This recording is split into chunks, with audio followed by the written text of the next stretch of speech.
Hello, ladies and gentlemen. Welcome to Mayday Media. We're pointing out a few articles on the internet. Got a couple articles here we're going to go over. One of them is cell phone outages hit AT&T customers nationwide. Verizon and T-Mobile users also affected. I don't think this is the big one. I'll give you my opinion on it here in a little bit. The other item we got is Google suspends Gemini's ability to generate people after numerous woke inaccuracies. This was all over there yesterday. I was reading into it and looking at it.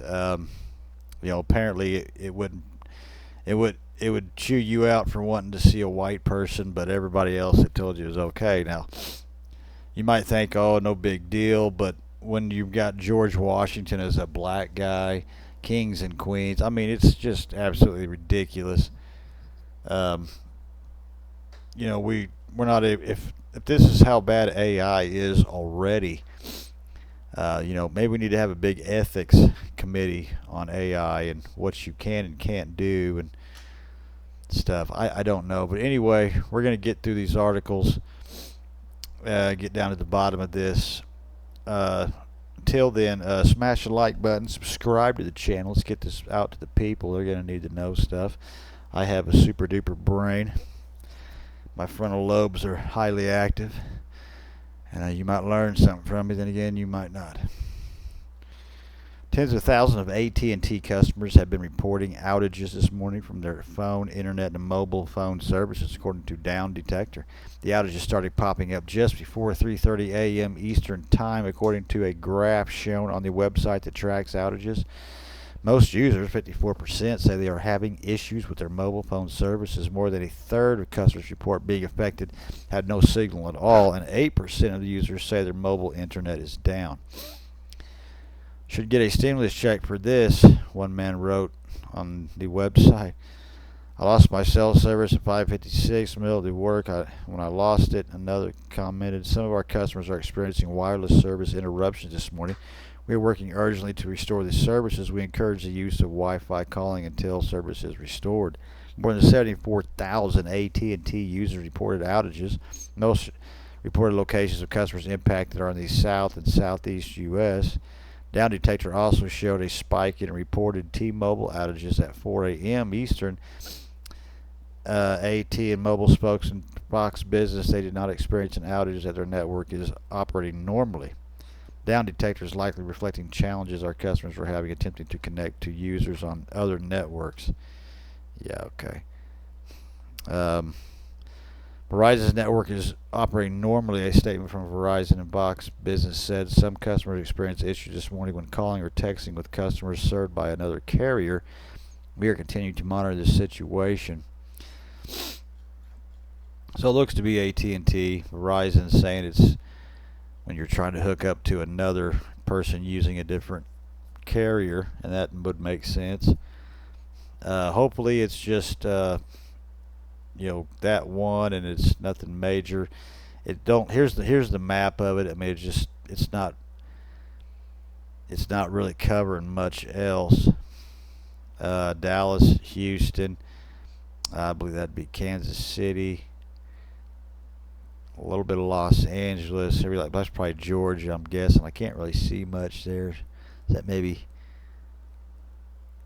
I can't really hardly see anything on that map, but my eyes are trash. But anyway, so like I said, it don't look like it's too big, but don't forget Klaus Schwab did talk about cyber attacks, so it's something to keep an eye on. I don't think this is the big one. I think they'll do it, if anything, closer to election time, especially if they have to, for instance, to steal the vote, whatever. But I think this is just a hiccup, personally. Google suspends Gemini's ability to generate people after numerous woke inaccuracies. Following a controversy that erupted earlier this week when users realized Google's new AI chatbot Gemini was generating a historical and inaccurate imagery, such as making the U.S. founding fathers black and Google's own founding duo Asian. The company announced today that it is temporarily suspending the AI's ability to generate images of people entirely. We're already working to address the recent issues Google previously said it was working to fix the issues raised by users and plans to reinstate the feature at a later time. What went wrong with Gemini? According to the screenshots of interactions shared by tech leaders, written and general users of Gemini, the chatbot generates images of people of color and different ethnicities, even in cases of historical context where they are not applicable, such as generating black Catholic popes. There has never been one. Vikings dark skin, most didn't have it, probably none, and Nazi Germany soldiers looking Asian. I mean, really, hello. I mean, Asians, they had their own uniforms. They had their own thing during that war. I mean, you think they would want to represent people correctly and accurately? Image generating AI models are often tuned to avoid bias and focus on diversity, but Gemini's default generations of inaccurately broad diversity left many debating Google's approach to bias and many others mocking, criticizing, and trolling the company. In response to the flurry post flagging the problem, Google's senior director of product, Jack whatever, took to X confirming the issue that the company is working to fix it.